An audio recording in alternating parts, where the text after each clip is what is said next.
Published 7:39 Eastern Standard Time, the 5th of January 2018. Updated 12:27 Eastern Standard Time, the 5th of January 2018. Chelsea have completed a £15 million deal for Everton's Ross Barkley, finally securing the target after a deal fell through last summer.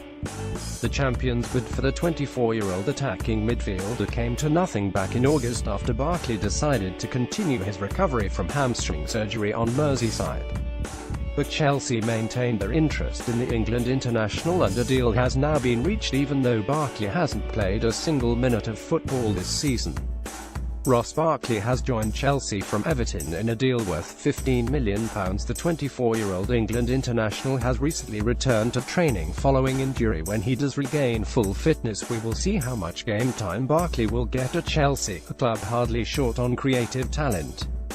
In his pomp, Barkley's driving runs from midfield into the penalty area and incisive passing can be match-defining, and Chelsea will hope this injury setback hasn't diminished any of this impact. His talents have been variously compared to those of Paul Gascoigne, Wayne Rooney and Michael Ballack in the past, though less so of late. It is often easy to forget that Barkley is still only 24, given that he cracked Everton's first team as a fresh-faced 18-year-old and won the first of 22 England caps in September 2013. Despite this, perhaps the high point of his career so far, a superb solo goal from his own half at Newcastle in March 2014, seems an age ago now. Chelsea manager Antonio Conte remained keen on Barkley despite the initial move collapsing. Barkley finishes off his stunning solo goal for Everton at Newcastle United back in March 2014. It was the high point of Barkley's career, but it hasn't been smooth sailing since then. Injury setbacks and fluctuating form have taken the toll, but this move would allow Barkley to turn over a new leaf and begin the second phase of his career.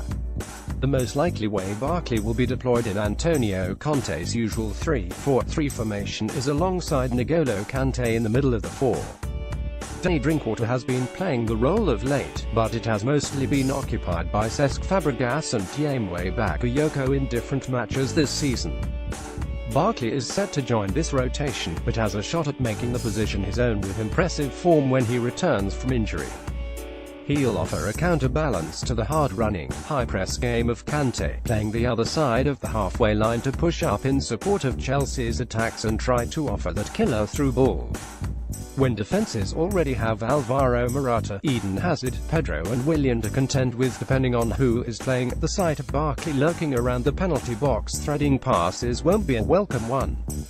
Barkley would likely start in central midfield alongside Kante in Chelsea's 3-4-3 system left, but he could also line up as one of a central midfield three with Diemwe Bakayoko in two. Barkley plays for England against Costa Rica in the 2014 World Cup in Brazil. The midfielder has been capped 22 times for the national team, but not since 2016 in bigger games, such as the draw at Arsenal on Wednesday night. Conte has favoured five across midfield, three orthodox central midfielders plus the two wing-backs Victor Moses and Marcos Alonso. At the Emirates, he played all three of Kante, Bakayoko and Fabregas, so Barkley could certainly fit into those three or potentially play further forward in support of the striker Alvaro Morata.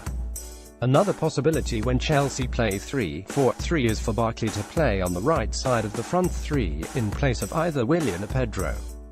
He occupied this role a few times for Everton last season, so adding width to his game isn't an alien concept. How Chelsea could line up if Barkley plays on the right side of the forward three. Barkley started celebrating before he'd scored in Everton's 6-3 win over Bournemouth last year. It remains to be seen how much game time Barkley will receive once he makes his move, but it is from a more central role that Barkley has proved most effective in the past, yet he will face incredibly stiff competition for places, especially given that he probably won't return until February. It remains to be seen how often he'll actually play and whether Conte will want to disrupt a fairly settled midfield. Although Barkley would see some action before the end of the season, you imagine it'll be next season before we start to see him make an impact.